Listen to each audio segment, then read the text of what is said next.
What happens to the land when we carve roads through it? What happens to our relationship to the land? What happens to us? As we careen down highways, traveling across the hectic landscape of our lives, going from one place to another, what have we lost? We as a people are moving further and further from one another, and from the intimate relationship we once had with our environment. These asphalt roads which crisscross the landscape are paved with conflict, the hardened byproduct of fossil fuel extraction, smeared across the land like wounds. Robin Wall Kimmerer writes that the land around us bears the scars of the time when the offspring of Sky Woman and Eve met, and these roads are some of those scars. They are the well-worn path of colonization, and they mark the places where man combats nature and seeks to overcome it. These roads are maps of a violent and greedy history, a perpetual cycle propelled by capitalism. They were built as a means to travel into modernity, in the interest of bolstering trade and economy, and providing certain individuals with a chance to attain their manifest destiny. Some of the first roads the colonizers made were paved by the footsteps of those who they forced to move in great numbers between great distances across the land from their homes. These were roads built for removal and for destruction. The significant subtle differences between places and varying ecosystems between which they marched indigenous people, and the extensive knowledge systems that grew out of a relationship with the environment was lost on these colonizers. To them, this was all one land, one entity to be conquered, and so the road to modernity was paved in defiance of the natural world. Lines were etched in space and drawn on maps, lines that formed borders which divided and separated people from their lifeways. Places were connected by these roads, while reverence for connecting to place was disputed, ignored, and abolished. Now more than ever, we are removed from the more than human beings, to borrow a phrase from Robin Wall Kimmerer, with whom we share this earth. The plants and animals who live just beyond these man-made boundaries. And as we lose our ability to connect with the land around us, we shirk our responsibility towards it. The earth is no longer understood to be sacred, cherished and cared for as a reciprocal act of love for all the gifts she gives. Land here now is a commodity, property, capital.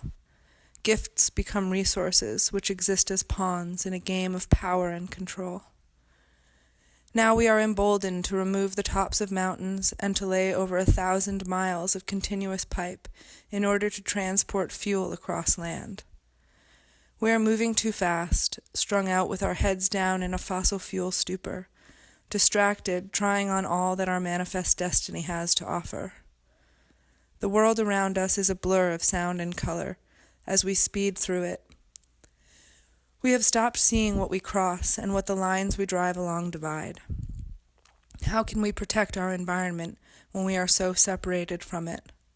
We are unknowingly, or in some cases knowingly, perpetuating the reliance on oil, racing along, trying to keep up.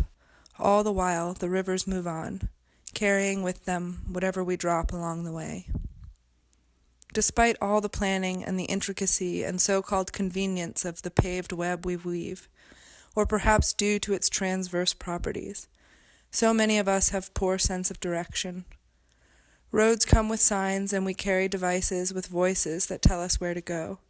And in concert with losing this sense of direction, we have also lost our ability to read our own inherent earthbound moral compass too.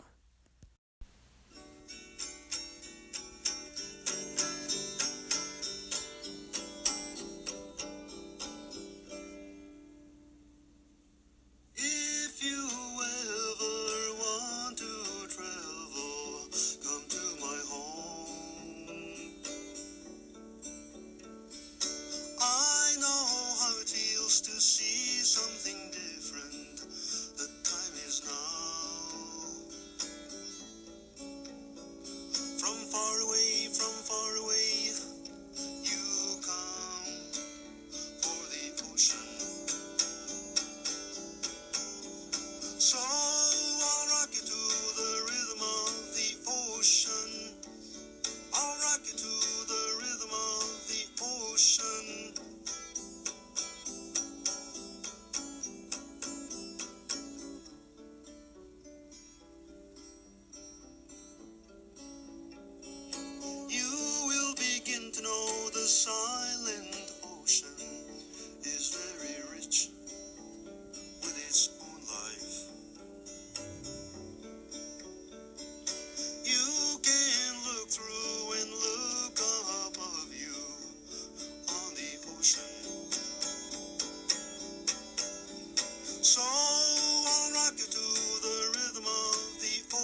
上。